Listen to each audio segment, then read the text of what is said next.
good? Welcome to another episode of the Playaz Circle Podcast. It's your boy G with your boy Phelps. What's poppin'? Also with your boy Scoot. What's good? It's funny, you sound like one of those scenes in a old rap CD. Such. That's crazy that you just said that. Somebody just told me that. You talking about like you're alright, like smacking, you know? Yeah, somebody just told me that. That's funny. Somebody just told me. Somebody was like, bro, you sound just like Smack in like one of the trailers or something like that. Watching all those videos paid off. Yeah, shout out to Smack, man. We got a special guest in the building. We got boy Chewy in the building. What's up, dog? What's up? What's poppin'? How everybody doing today? Good, man. What's the temperature, man? Everybody good? How everybody's there? Everybody on the Your sound is right? Yeah, yes, sir. All right. Yes, sir. But what's good with you, man? What's good with you, Chewy? So, just get into you for a second, man. Where are you from? People don't know. I was born in New York, lived there for 5 years, in Harlem. Moved to Charlotte for about 4.5 years. Moved up to New Jersey in Newark for like 6 years, and then been back down here going now on 12 years, so just gonna move. Yeah, up and down. Would you consider yourself from Charlotte now? Heck yeah, I spent most of my life here. You know, I said that on pod the other day, like people been here like 10, 15 years, like. Yeah, you gotta consider yourself from here. You know what I mean? Even though I had like a strong development in the up north culture, but majority of my life is down south, so you know what I mean? When people ask where I'm from, I'll be like, I'm from Virginia. That's the middle part of up north and from Pennsylvania, the borderline. Yeah. So what made you come to Charlotte in the first place? My mom, I was only 5, you know what I mean? So I didn't have that much say so. But my mom was like getting sick of the New York air because like she couldn't breathe and you know it was just too much for her. And all of that, her brother moved down to New York.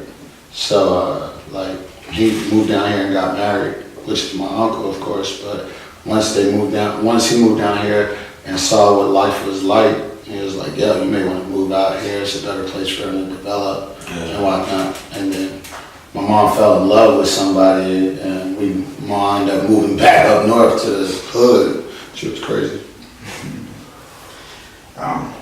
So you when you came down here, you went to Johnson & Wales? Yeah, I went to high school, I went to middle school down here, I went to college down here. Half my high school life, I was in Jersey. You know, you only get 4 years in high school, so like my first 2 years I was in Jersey and the last 2 I was in Charlotte. Complete different culture change though. So how was that like the transitioning from like, you know, you start in high school, it's already something new, and then you being in New Jersey and then come down here halfway through? It was rough. You know what I mean? Like I was getting bullied. I was like in Jersey. I was like at that time of my life, I was good at basketball.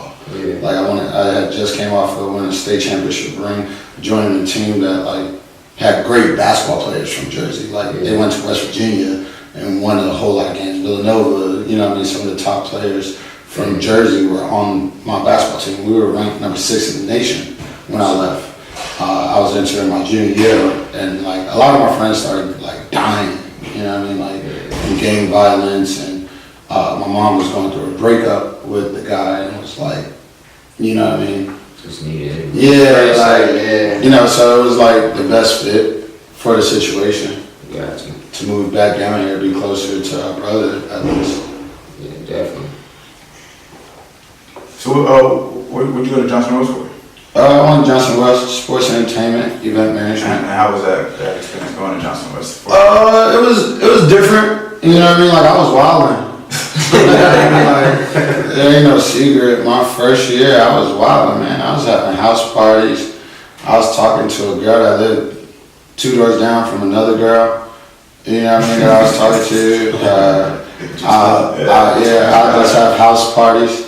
At that time in my life, though, my cousin was living with me, Sergio. You know what I mean? So like, we'll have house parties like every other day. You know what I mean? At that time, that's when Ciroc first came out. You know what I mean? So like in North Carolina, this the last state to legalize alcohol sales. So like we'll drive to South Carolina, which is like right there. Yeah, and pick up Ciroc and be like, we're the only ones in North Carolina with Ciroc, let's go. You know what I mean? So Johnson Wells was cool, but it could have been better.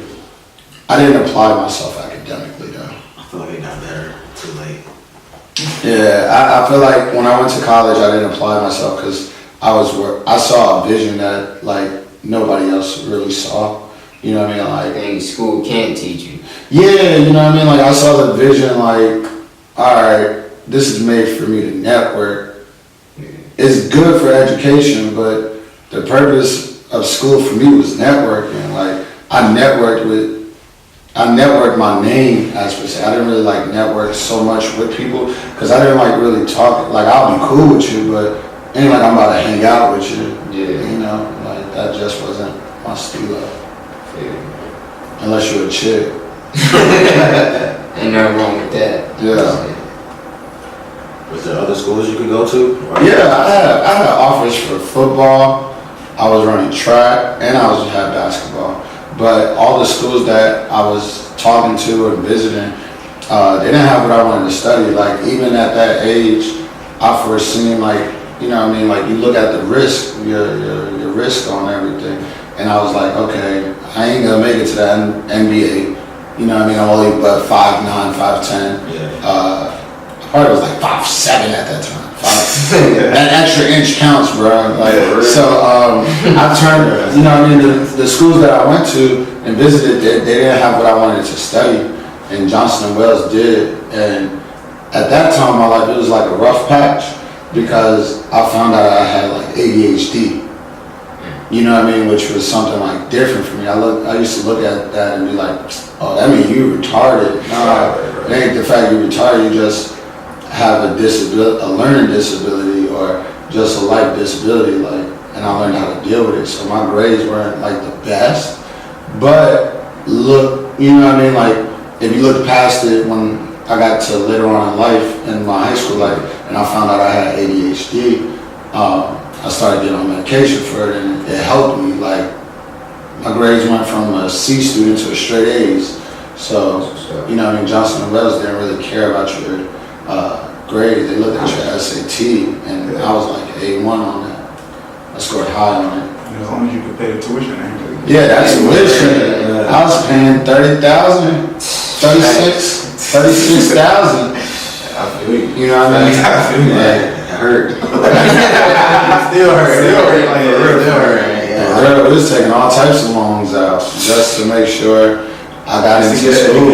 Yeah, you know what I mean? Because I didn't want to be that retard that got out of school and went and played a sport, get hurt, and get kicked out of school. Yeah, like, and you didn't even have what I wanted to study. That would have been ass backwards. Yeah. Would have been there on some shit. I don't even want to be here no more. Exactly. Sports you know what I mean? Like, and I saw a lot of my friends going to that, and I didn't want to go into that. What was the biggest thing you took away from like going to college? The biggest thing I took away going to college is there was so many things. It's hard to just concentrate on one big thing, but it was like responsibility. You know what I mean? Like I didn't have my mother waking me up talking about this and that.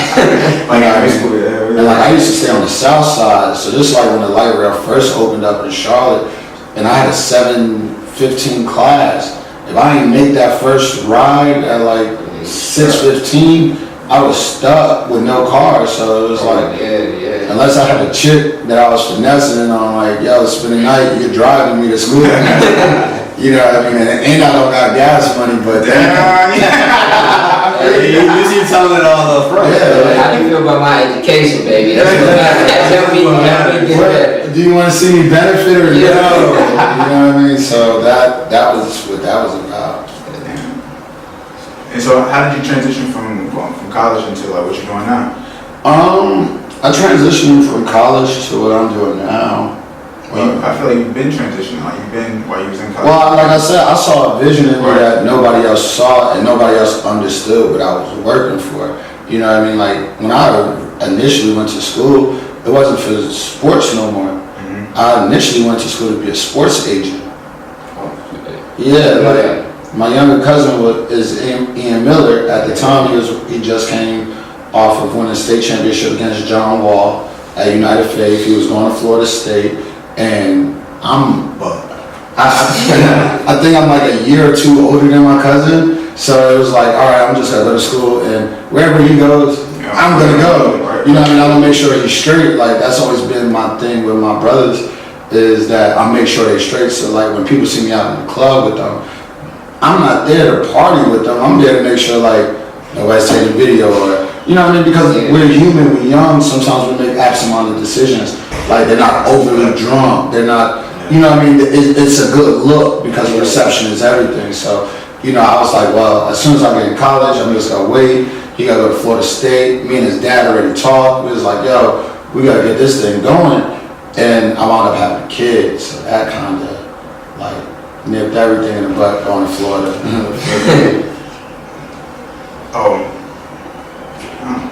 So how was that like when you found out that you was having you got a daughter, right? Yeah, I got a 5-year-old daughter. She turned 6 in October. Congratulations on that. I don't know legally if I'm allowed to talk about my baby mom or that situation. But you know, I didn't know I was gonna be a dad. I'm not gonna go too far into detail about it, because it is a lot that went on behind the scenes that no one knows. But like I said, I don't know my legal ramifications on saying the exact details, but you know, I didn't know I was gonna be a dad outside of that, and come to find out that I was. And you know, I think having a kid changed my whole life, like changed my whole mindset on everything. Like, it actually saved me, because I was going to the clubs wrecking dudes. Like, we would go to the club just to fight, because I was walking around angry all the time. Yeah. Is this around your 9 through Fridays? This was before 935. Infamous 935. Yeah, the 935 days were cool. You know what I mean? That's something that. That was when I came to Charlotte. Me and Phelps had first year. Yeah, I feel like the 935 era was something that was curated for the nightlife of Charlotte. Like, when you mention parties, you cannot leave out 935, especially on a Thursday. Like, I feel as though a lot of people's goals in Charlotte are to replicate 935. Yeah, Thursday was like a definite. Y'all going nowhere else but 935. Yeah, like we had the city cornered on a Thursday. We were doing 700 to 1,200. No, because my nigga Chewy pull up 20 cars deep. I be telling people stories like that, and they be like, man, no, you didn't. I used to be like, no. He'd be like, pull up. I'd be like, yo, it's like 20 cars outside. Yeah, we're about to go 935. yeah, it was like, as soon as we done pre-gaming, we'll go to the club. It was like the pre-game was the party for me, though, because I was around intimate people that I cared about and actually got to talk to.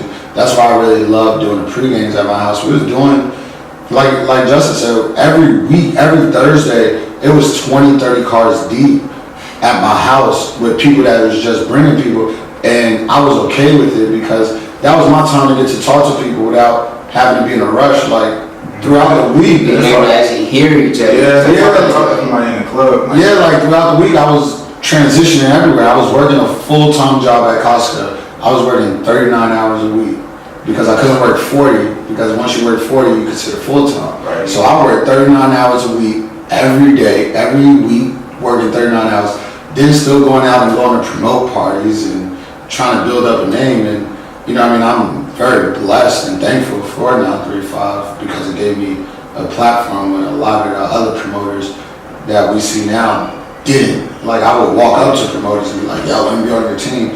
And like, they'll be like, nah. And I'll be like, why? They're like, nah, you can't interfere with what I got going on. I think they was afraid that I'll become bigger than them in their own situation, looking back at it. But, you know, it made me stronger, it made me know how to go talk to people. Do your own thing. Yeah, you know what I mean? Like, I found enjoyment in doing my own thing. So do you have any like hard feelings about like those like promoters or anything? Or is it No, just, like, process? back in the day I did. I'd be like, man, the hell with all these promoters, you know what I mean? Fuck them. But now that I look at it, I learned that it's business. Yeah. One of the key to staying longevity in business is that it's never personal. It's just business. And you know what I mean? Sometimes people don't see the vision that you do. Like, you know what I mean? Yeah, if I was not moving on now. Yeah, you know what I mean? So how'd you end up on the? So now you're on the radio now. How'd you end up getting that gig? A large part of it was for 935. Okay. I started off my career at Streets 1033. Charlotte for a long time only had one hip hop station. The station I'm at now will come and go, but eventually, like, you know, with radio stations, if they're not making no money, they'll shut the radio station down. So what they did was, back in the day, there was 92.7 the block. Well, not the block, it was called Q92.7, I think. And I guess they flipped the format to be syndicated with gospel. So they had 2 gospel stations. And I guess they saw the success that Streets was bringing to the Charlotte market. And they were like, well, let's try to give it a flip. But a dude named Medi Med and Johnny KD, those are, you know what I mean, 2 integral people in my life that helped me and gave me the platform and opportunity to say, yo, you're killing the clubs. Like, you have our target audience. We'll teach you radio. You know, it was like, alright. You didn't think about yourself being on the radio at that time, did you? I did, man. You did? I walked in Power 98's office. That was a competitor station, the only station at the time. And I was like, man, y'all need to hire me. Yeah. If y'all don't hire me, y'all stupid. Sat right there in the, I don't know, I ain't gonna say his name, but he was the APD. And he was like, you wanna join our station and you could be the street team guy. I'm like, what? It's like, I'm popping right now. Like, my Twitter got double what y'all got. My presence in the nightclub, I knew my value. And going to school, you know what I mean, at that same time, studying event management and knowing how to understand the talent and the contract work. And I studied all of that. And that's something that I feel as though, because I don't talk about it, it goes over a lot of people's heads. That they think I'm uneducated or don't realize my value in the situation. So I gave it some more time and was like, damn, I'm just gonna keep working at Costco until I get my break. And I was one of the best Costco employees.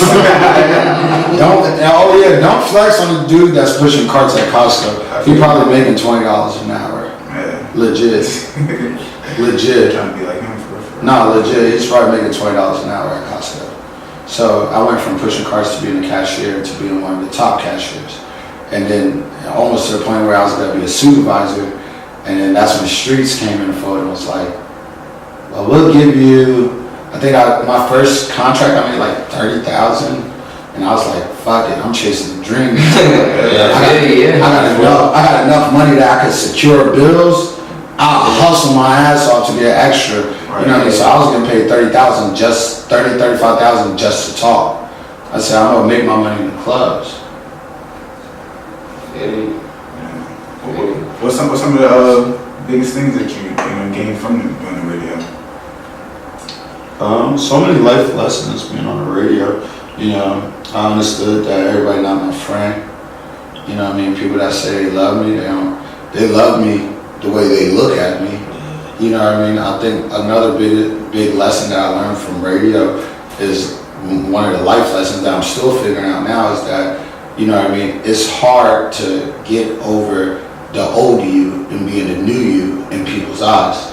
You know what I mean? Because everything is a perception-based world. You know, social media is a perception-based world. So it's hard for me to be perceived one way when first impressions last a lifetime. Like, people don't know, I was the spokesperson for a Boys and Girls Club of all in practically New Jersey. I was doing commercials with Troy Aikman. I was doing press conferences with NBA Cares. Now it's NBA Cares, before it was Read to Achieve. Yeah. And one of the biggest lessons that a former legend basketball player taught me was that first impressions last a lifetime. That was Bob Lanier. You know, I didn't know Bob Lanier until he told me that. He was like, you're dressed right, you're gonna become somebody. You know, first impressions last a lifetime. And sometimes in my life, I was battling depression, I was battling anxiety, I was battling being broke, being homeless at a couple of points in my life when I was coming up in the ranks and trying to make a name for myself. So one of the biggest lessons I learned was that people still look at me as that struggling person, or they still look at me as that angry or aggressive person, when it's like, man, that's the old me. I made those mistakes. Yeah, like I feel as though that's one of the biggest lessons that I learned, that I necessarily can't change someone's first impression of me. And it's like if you start off in the negative, like it takes so much for me to get back to the positive in people's mindsets. I can do a million things right, but I'm still gonna be known for that 5 things I did wrong. Right. It's hard to break off the negative stuff that you. And I learned that I can't worry about it, because I can't force forgiveness in people's hearts. They got to be able to be forgiven on their own. That's true.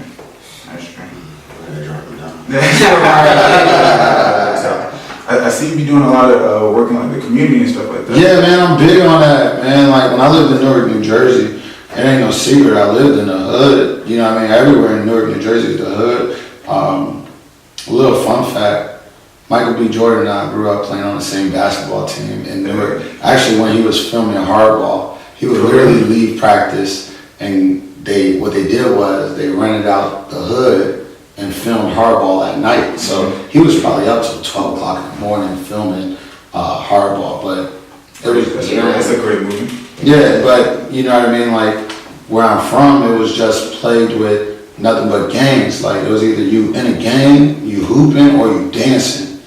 Like you go up to Newark, you dance.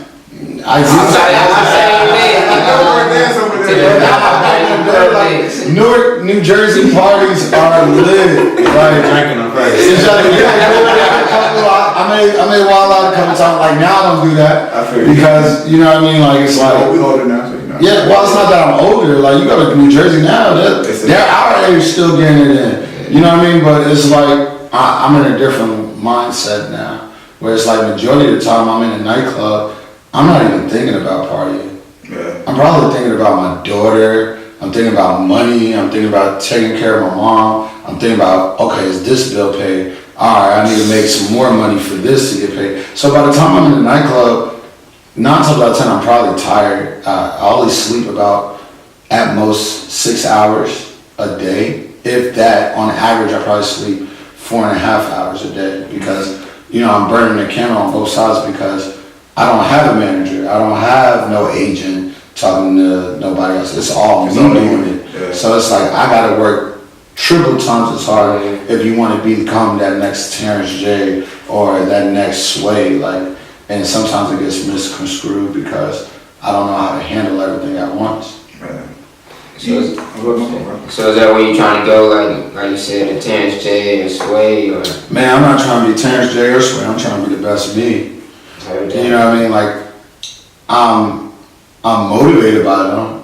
Yeah. I think they're great people to study from, but there's only one Sway. There's only one Terrence J. You know what I mean? And they made it work for them. And I feel as though I have different dynamics than they do. Like, we know what you're gonna get with Sway.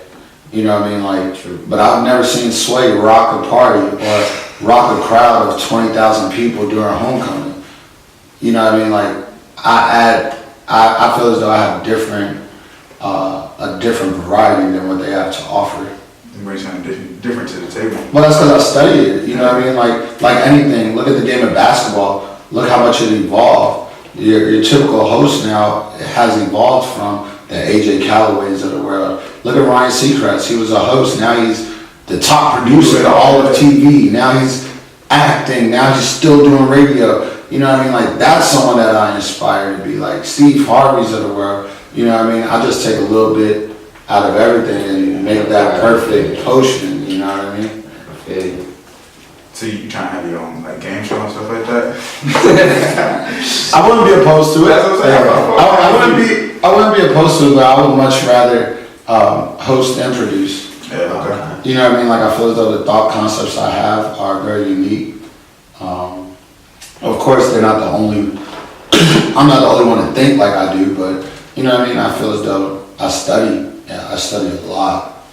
I'm 9 times out of 10, I'm on social media. Not because it's, I want to get attention. It's because I'm studying what everyone is doing. And to say, okay, that worked for him. Okay, let me make a note, because if I make this correction, it may work for me. Yeah, definitely. Quick question for you. what's the best guest that stopped through the radio station? I was just about to ask that. Yes. Yeah, best guest you. That stopped through. Yeah, My favorite person that came to the radio station? Yeah. So many, man. I definitely enjoyed Russ. Oh yeah. You know I what I seen mean? that one. I like that one. That was a good interview. Yeah, because Russ don't do interviews really. Yeah. And they tell you, like, the label reps tell you, like, yo, he don't like doing interviews, like, just try to get him in and out. And him and I wound up talking for like 2 hours, becoming best friends. Young Dolph, we got to talk about, Young Dolph interview, we got to talk about Gotti and talk about Dolph's childhood coming up in Chicago with his grandma because his mom and dad were on drugs. Dame Dash, we got to talk about Jay-Z, which is a very Touchy sister. No, for real. another one was 50 Cent. You know what I mean? Like, they told me, like, they were like, yo, you can't ask him about Meek Mill. You can't ask him about this. Yeah, there was beefing. And while we're sitting down talking, he winds up doing it for me. They bringing it up, and you He's like, That's it, right? no, but it was a genuine conversation Right. It was real. Master P. You know what I mean? There's not an artist almost that I have not communicated with outside of Beyonce. Jay-Z I've talked to, you know what I mean? Have you ever been starstruck? I get excited because that's just my personality. Because I'm happy to be in the culture. Like, I'm studying the culture. Like, I'm a student. I'm a fan of the game. So it's like asking someone when they're on the sidelines, because the rappers and the entertainers are the ball players. I'm using basketball as a reference because it's easier for me. But they're the ball players. It's like, you know what I mean, when the ball rolls over to the side and a fan grabs the ball, it's like, I'm like, trying to shoot it. You know what I mean? So I'm just happy to be immersed in it and be respected as much as I am. Definitely. I was going to talk about, like, I wanted you to talk about how you be in the community and how you be touching the kids and you be at the schools, you be giving back is everything for me. Right. You know what I mean? Like, it's no secret. Like you said, I enjoy being in the community. I enjoy talking to people. Not a lot of people don't, so like when people come along that... Well, I just think that I'm not perfect. I know I'm not perfect. You know what I mean? Like, I know I done fucked up a million blessings.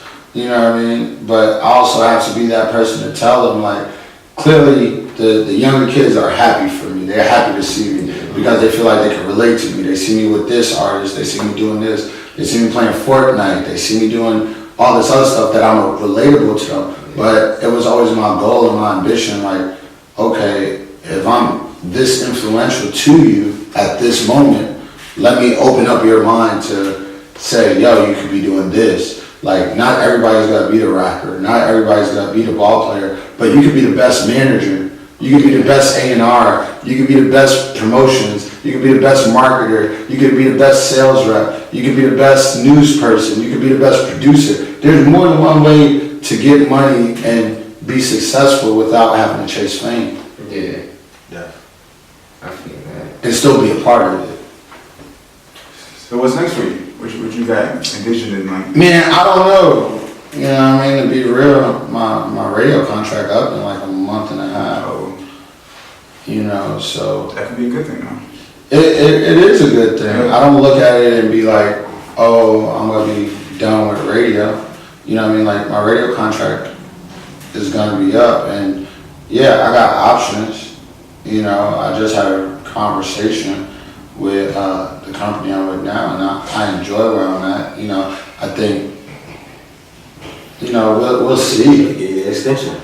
We'll see. That's on them, and you know what I mean, that's on me as an employee, because I know no matter all the good things that I do, of course the only thing that's gonna get talked about in conversations is what I didn't do or what I don't do, not the million things I do right. So it's like, you know what I mean, we'll see. You know what I mean? Yeah, I just at this point in my life, I just put it up as a prayer and just be like, you know what I mean, what's meant to be will be. If this ain't for me, you know what I mean, God got another plan for me. I'm a firm believer in it, but I also know what's a prayer without action. So I'm now at that point in my life where it's like, all right, I need to start doing things more independent to be self-sustaining, because, you know what I mean, not too long ago, I had to look my daughter in the face and be like, I don't got it.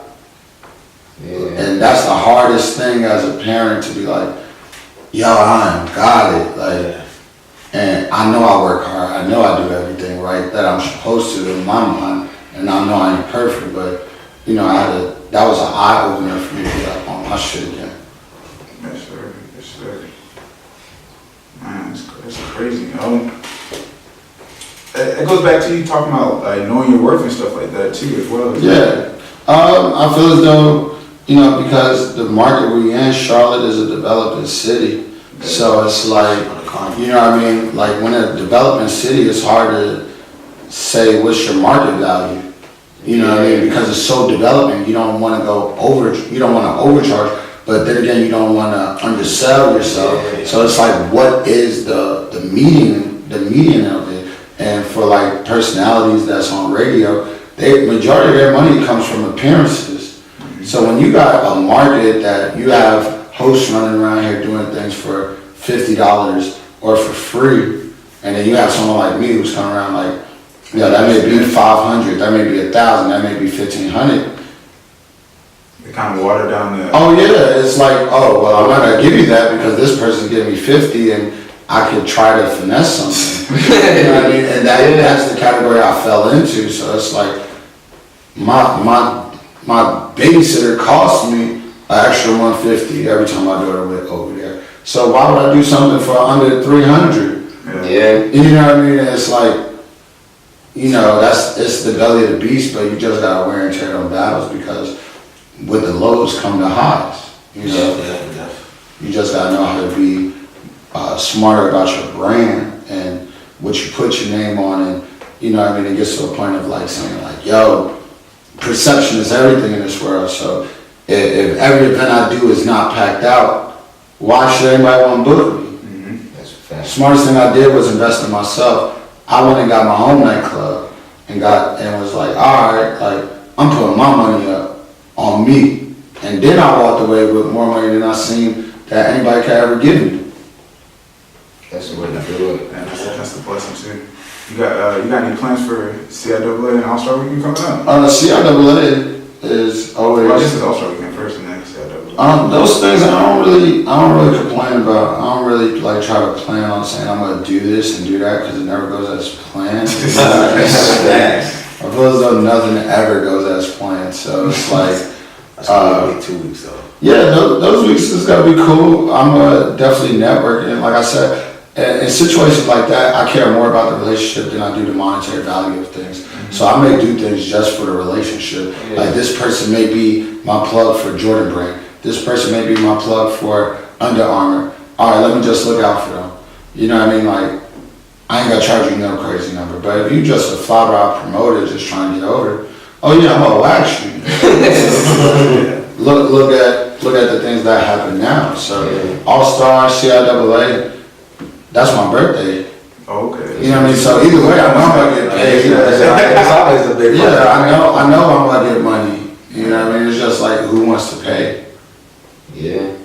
Shit, I'm mad at that. Got options and shit. Yeah, it's like, yo, for every hour, certain times like that, like typically when I book myself for something or someone books me or they go through someone to get me, it's a 2-hour contingency plan. Like it's like I'm there for 2 hours for this amount, and X, Y, and Z. There's a lot of factors in price scaling myself. Contracts?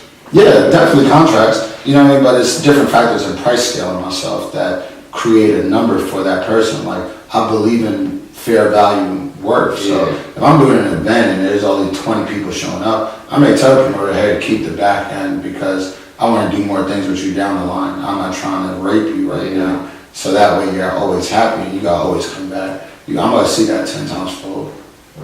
Always. Good business. Big facts. And I seen lately you was in LA for was that the BET Awards? Yeah. I was going to LA for BET Awards. It was amazing.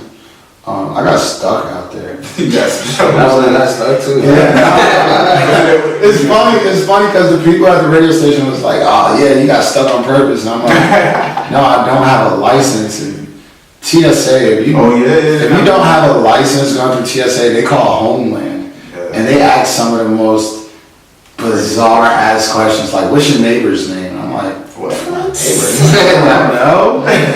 Give me a landmark. I've only talked to him 3 times. Yeah. and one of the hardest questions that I failed to answer, they were like, what's your mom's birthday date? And I'm like, okay, I know the month and date, but Puerto Rican mom and black mom is not telling you the year she was born. Yeah. So they're, and you can't take out your phone, so you can't call nobody. Then I failed the first day, and you're on a 24-hour no flight limit.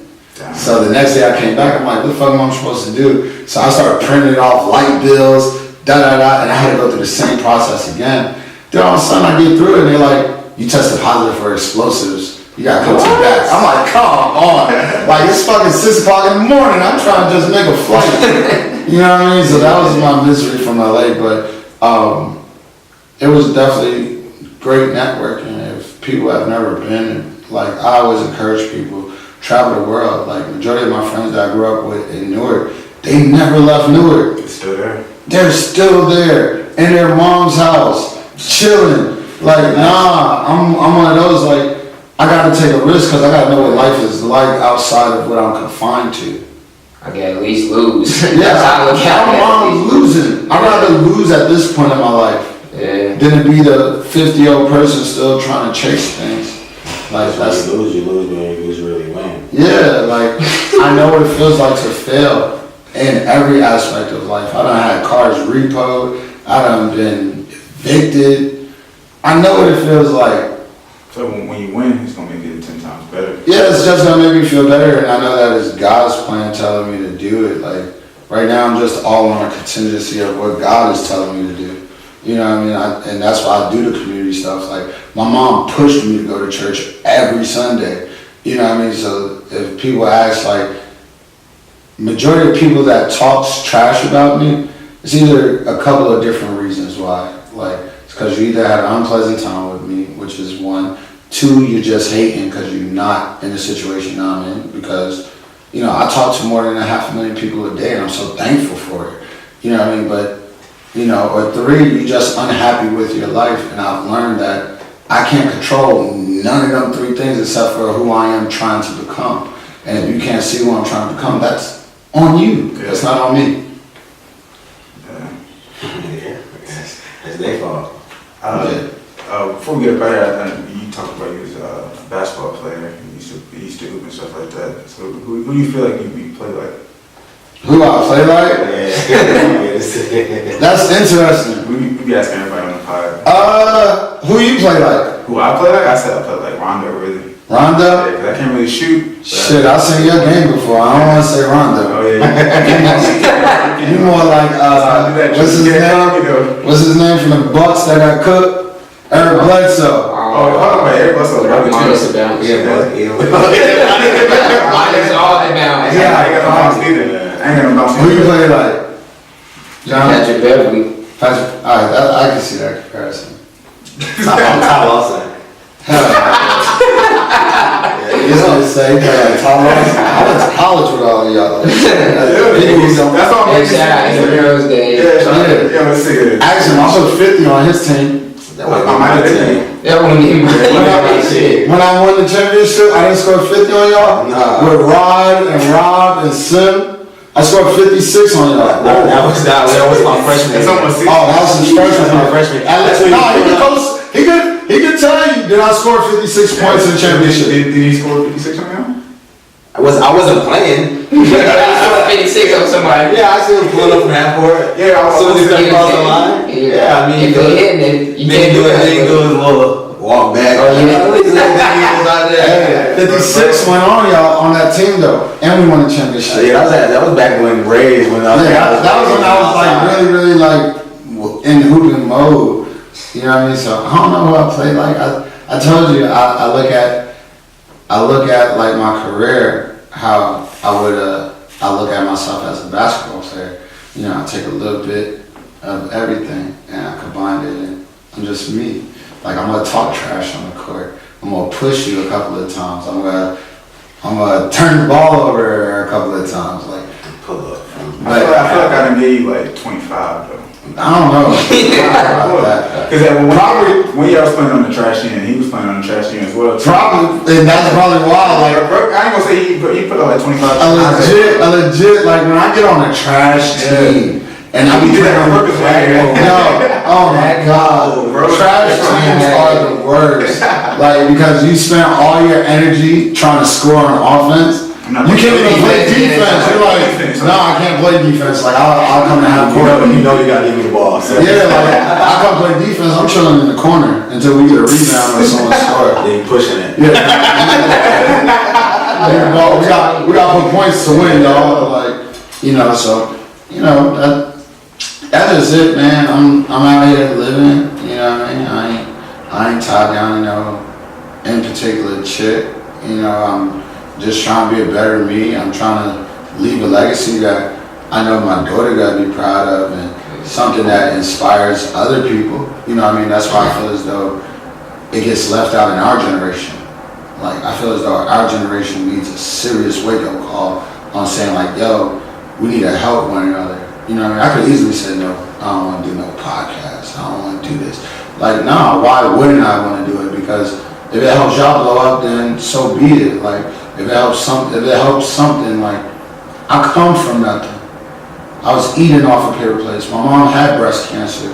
My mom had financial troubles where I learned how to cut on cable, and that was my main source of income at 17. You know what I mean? Like, I know what it feels like to go a year without lights and taking the meter off when the light man come.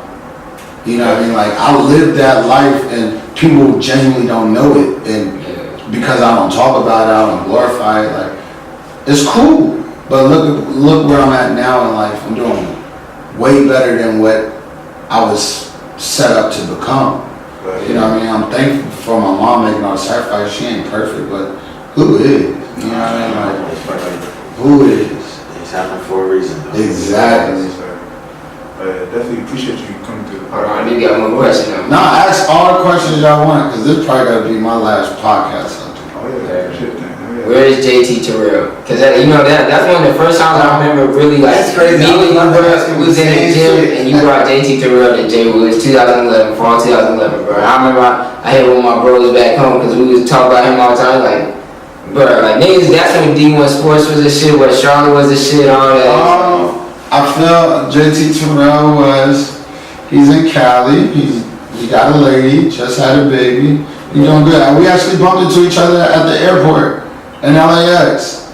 Like, I want to say a couple of months ago. That's still my dog. But that was one of those situations where I stay around friends that have value like I have value. Because we all need to stick together. Yeah. You know what I mean? Like, we all, if I see you messing up, I'd rather take the fall. You're a ball player. You can go in the league. JT Terrell was Mr. North Carolina almost for basketball. One of the most talented ball players ever walking in North Carolina.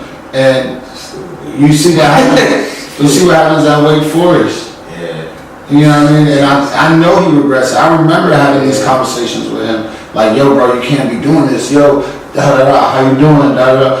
And unfortunately, you know what I mean, life deals its cards and we all make mistakes, but he doing good. He's still balling and he's still nice. He just needed a chance, just like a couple of other people I know. Who you got, Ian or JT? Oh man, that would be That'd be a good That's a good question. I like that. That's two buckets right there, honestly. I think they have two different styles of basketball. Yeah. JT is definitely more of a finesser in a way, and Ian is more of a bucket. Ian is just so sharp. Yeah. He's so sharp, whether he's shooting, whether he's driving to the basket. That would be an interesting battle. I think that would end up in them like scoring 50 on the shot and being like, oh well, you know what I mean, we're tired. Yeah, well, let's play tomorrow. Yeah, we'll finish this tomorrow. Yeah, that's what I think. What you think? Who you think will win?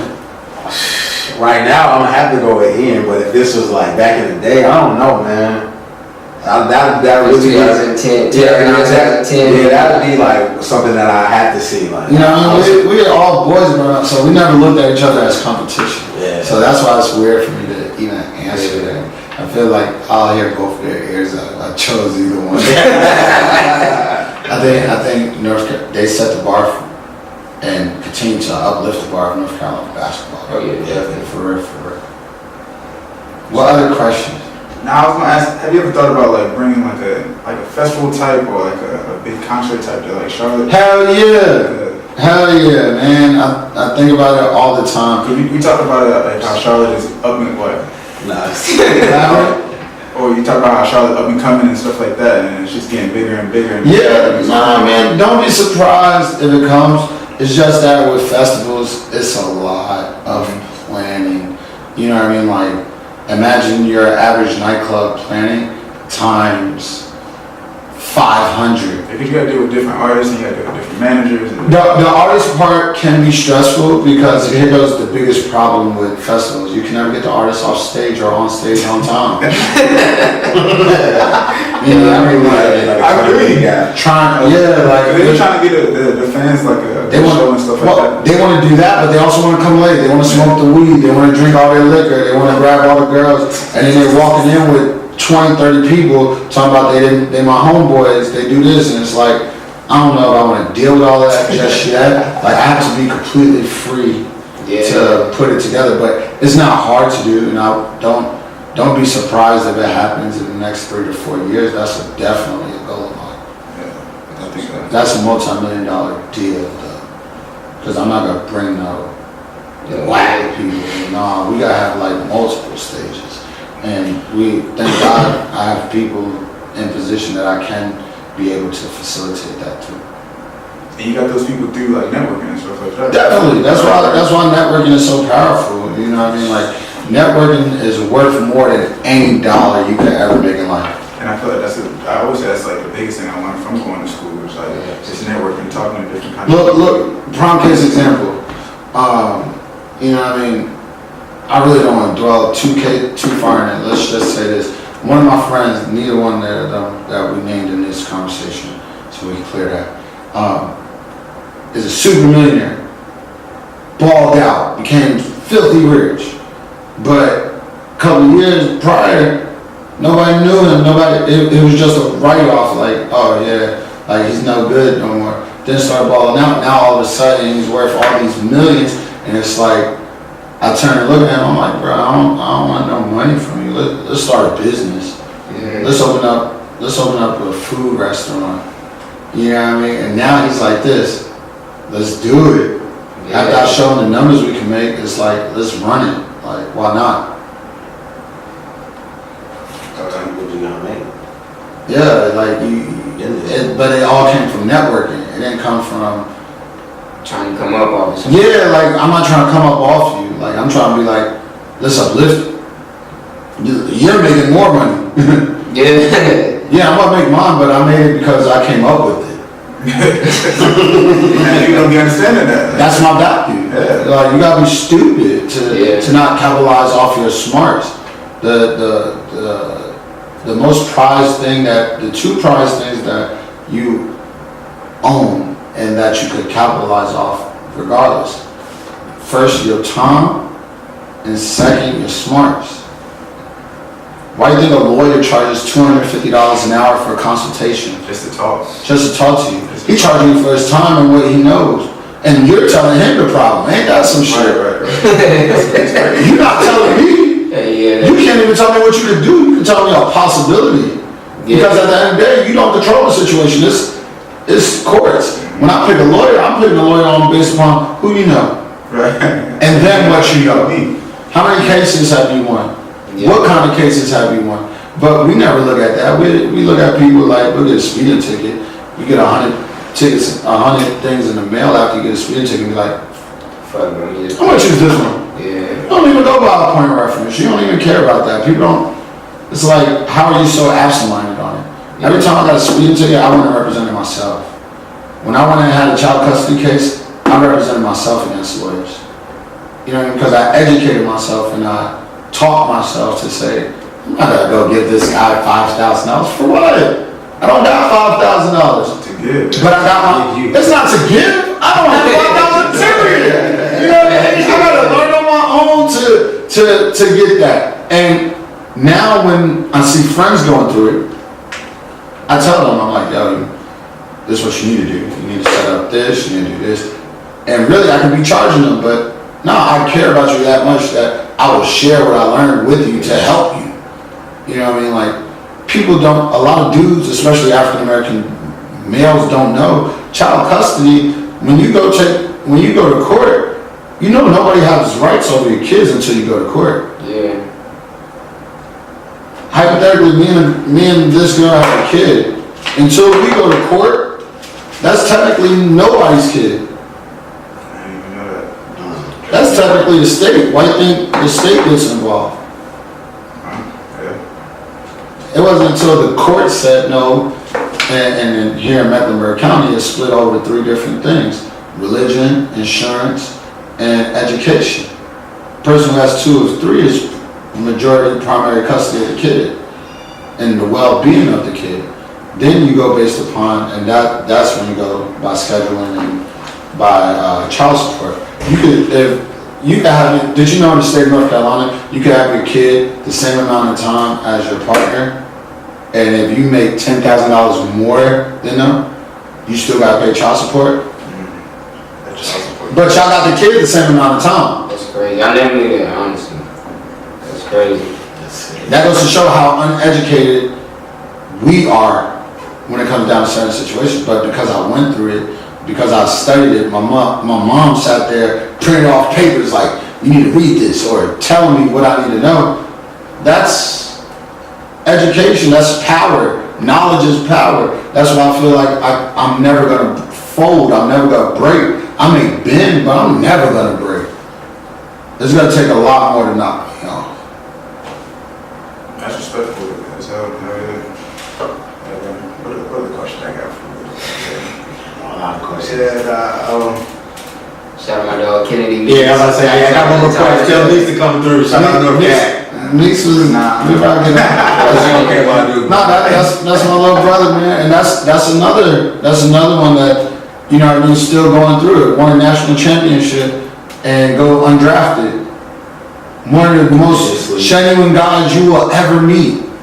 But because he is who he is, you know, he gets in certain situations, not necessarily problems. It's just like, could you imagine being the face of such a big brand, and everywhere you go, you gotta be smiling.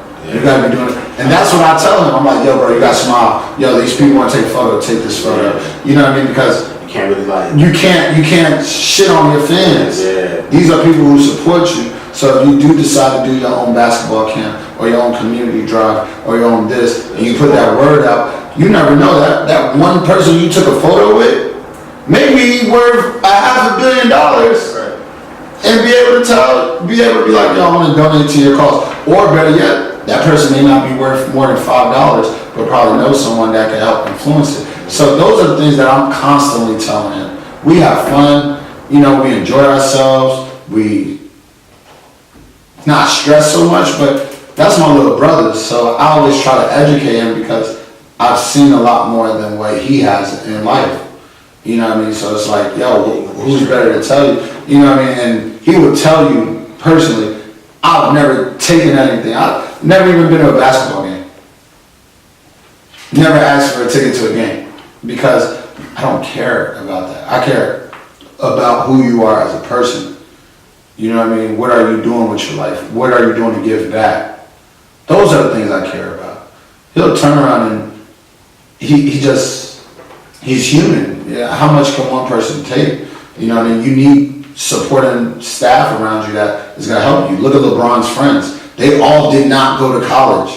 Yes. And easily now worth almost billions. Yeah, They created his empire. Yeah. And you know how many people was talking shit at LeBron because they were like, oh well, they're not this, they're not this. No, They're but still talking, man. yeah, Shout out Rich Paul. but look at his friends now. Yeah. They're looking at they created the platform. Yeah. They created the blueprint to say, yo, you can do it. You just gotta work hard. And that goes with anything I do. I can do anything I want as long as I work hard.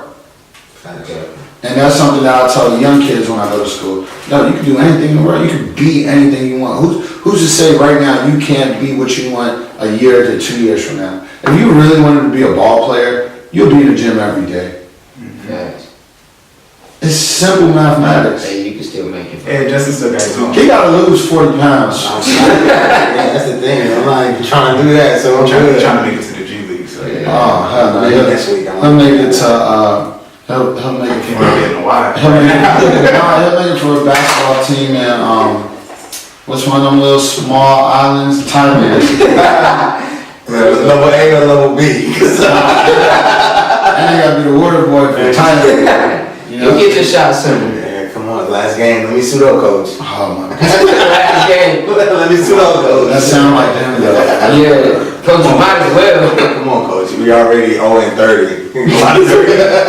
They play like 30 games. Oh over my there. God. That's crazy. Nah, definitely appreciate you coming through, Chewy. Big shout out to you for that. You let the people know where they can find you at though. Follow me on Instagram, Twitter, Snapchat, Facebook, their mama house. Just turn on your radio. Yeah, turn on your radio. You know what I mean?